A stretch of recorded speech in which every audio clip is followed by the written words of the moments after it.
Welcome back, Nuggets Nation. All I have to say is Joel Embiid is scared. Oh my goodness. I'm reacting right now to the news that was just announced that Joel Embiid will not be playing in tonight's game against the Denver Nuggets. He is out with right calf soreness. So, just off the top of my head, my first initial thoughts go as this. There's three. The first thought is he's trying to protect an MVP that he doesn't have. And what I mean by that is he thinks that by sitting out of this game, if the 76ers lose, it's not on him because he didn't play. How can he lose a game if he wasn't even in the game, right? How does that go against his MVP? He didn't play. So I think that's where his mindset's at right now. The reason why I think that, because that's quite an assumption to make, and again, this all could be wrong, but this is how I feel. He said on several accounts, I'm looking at my phone here to make sure I'm getting it accurate. He said multiple times in the past month or so that he's kind of talked crap on Nikola Jokic and the whole MVP race and trying to make it like he's a clear-cut MVP. So some of the things like he talked about how on March 22nd he could have easily stat padded, if I wanted to, but I don't care. I could have easily come back in, got a triple-double, make sure that I keep going after I score after the scoring title, or keep the 30-point streak going or whatever, but I don't care. So if you don't care, why are you talking about it? You clearly do care. And then he also said, this one was really funny to me. This was a question asked by Shams when he did an interview with Shams. And Shams said, do you go into the postseason with the title or bust mentality? He said, not necessarily. I don't care about the pressure that everyone puts on me. All I care about is the pressure that I put on myself to win. People have been talking about who has the most pressure to win. People want to mention me. I'm not at the top of the list. I'm not a two-time MVP. I've never made a first-team All-NBA. I never won anything. So why is the pressure on me to do something when there's guys that have won 2 MVPs, a bunch of MVPs, and haven't done anything either? So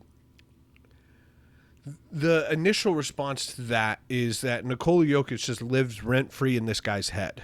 All he thinks about is Nikola Jokic and how he thinks he's better than him, but he hasn't done anything in my mind to prove that. He's an outstanding scorer.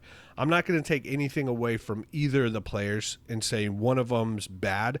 They're both freaking phenomenal. Let's just get that off the bat, right? They're both in the category for MVP.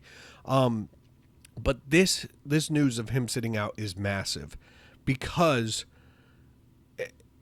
like, how can you say you're the MVP and how can you trash talk Nikola Jokic when you're too scared to face him? You won't play him. You're sitting out for a game that's probably the biggest game in the last 3 months.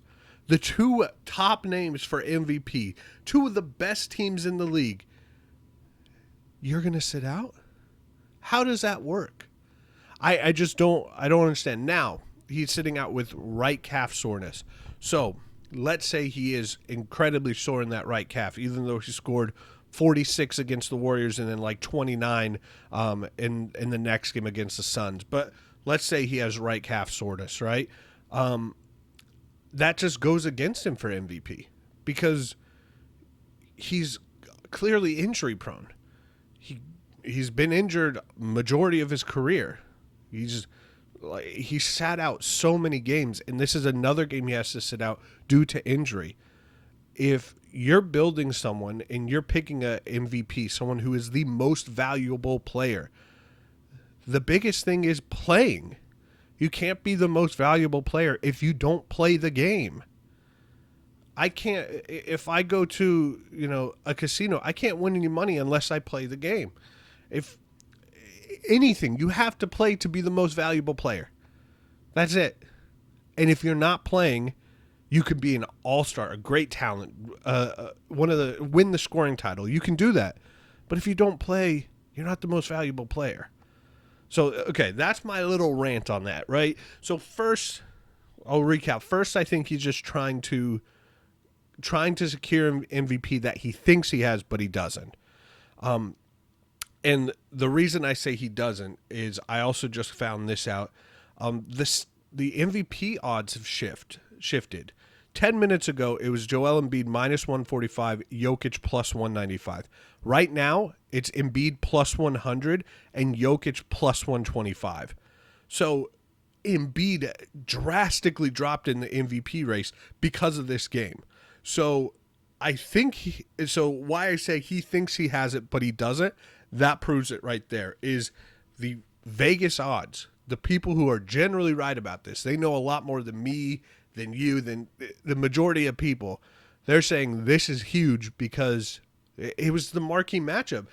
If Joel Embiid would have gone in there, would have played this game and dominated, had 45 points, 20 rebounds, 8 assists, and Jokic had a normal game and the 76ers just wiped the floor with the Nuggets, I think that honestly, I'm a Nuggets fan. I'm a huge Nuggets fan. Nikola Jokic is my favorite player. I think that would have solidified his MVP. Because the way that the league is going, the way the media is going, everyone's talking about it right now that Embiid is the MVP. But now he comes out and sits against Nikola Jokic. So Jokic is just living rent-free in this man's head. And my favorite part about that is Nikola Jokic could care less. He's just there to play the game, do what he does. He wants to win a championship. He could care less if he wins another MVP. And that's why I think it gets under Joel Embiid's skin so much, because Jokic has already won 2, and he's clearly the best player in the league, and Embiid just can't live with that. So like I said, first is he's trying to secure something he doesn't. Second thought is he shouldn't be MVP because he can't play. If you can't play, you shouldn't be MVP. And the third thing that comes to mind right now is, let's say neither of them are true, right? Let's say Joel Embiid didn't make that decision. Let's say the 76ers organization made that decision and said, you know what, Joel, we're in a road trip right now. We really want you healthy and feeling good for the rest of the year, these last couple games, so that way you can really close out strong and go into the playoffs feeling good. If they came to him and said that, right, or said, hey, you're kind of sore, we should probably just sit you. Whoever made that decision, I'm not going to put it on Joel Embiid. I don't know who to put it on. Whoever made that decision not only is affecting the MVP race, but more importantly is robbing the fans. I love the Nuggets through and through, but I have been looking forward to this game since 3 months out. This was going to be one of the biggest games of the year, and they're robbing the fans. So if Joel Embiid made that decision that he wasn't comfortable playing and he felt like he needed to sit out, not only is that showing that you're not the true MVP, you're also showing how selfish you are, because you're robbing this from the fans, right? Now, if he didn't make that decision, if he's genuinely injured and cannot play, then that just, again, shows that when you need someone to step up and play and win a big game, he's not going to be there to do that. He has too much history of being injured in the past. So it's just it's a mind-blowing thing for me that someone who has been so vocal about the MVP race is sitting out against his biggest competitor. To me, that just shows he's scared and he doesn't want to play. He doesn't want to risk losing it. He doesn't want to look stupid if he goes in there and just gets destroyed. But Nuggets-wise, right? Let's stop talking about MVP race and stop talking about the league. Let's look at the Nuggets. This is amazing for the Nuggets because two things. If Nikola Jokic goes out there and dominates, right, does what he does, it's just going to look even better for his MVP. But honestly, he could care less about that. And so when we look at it from just a standpoint of, hey, this could be without Joel Embiid on the floor, the Sixers are still good, but it's a drastically different team. And if the Nuggets are fully healthy and everyone goes in there, like they did against the Bucks, it should be a pretty easy win. I'm not saying it will be a win. I'm just saying without Joel Embiid, that's a big player who's not playing. So Nuggets-wise, they just need to focus, win the game. If they win the game, it's good for Jokic, yes, but team-wise, it's just another win under their belt. They're beating another top 3 team, top 3 in the East right now, top 3 or 4 in the league. If they can beat that team, that just adds more confidence to them, gives them more swagger, makes them feel more comfortable heading into the playoffs.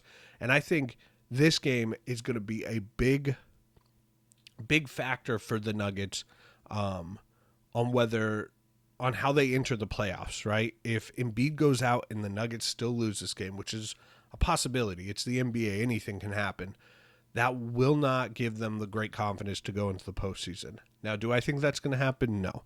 I think the Nuggets are going to destroy him without Embiid because no one can stop that man. Oh, that man right there. No one can stop that man. He's insane. He's incredible. And Joel Embiid is scared to play against him. But yeah, that's it for this video. I'm going to make another video after the game, going over a game recap, what I saw, what was big, how they played, and then review their next matchup for next game. So if you like this, please like, comment, and subscribe. If you think I'm wrong, if you're from Philadelphia or a big Joel Embiid fan, comment in the comments, talk to me. Let's have an open discussion about this. Those are the only ways that I see it. Now, I may be a little bit tainted because I'm such a big Nuggets fan, but that's it, right? If you think I'm wrong, put it in the comments and we'll have a discussion about it. But yeah, other than that, do all the YouTube stuff, like, comment, subscribe, share, all that good stuff. Go Nuggets Nation. I'll see you next time.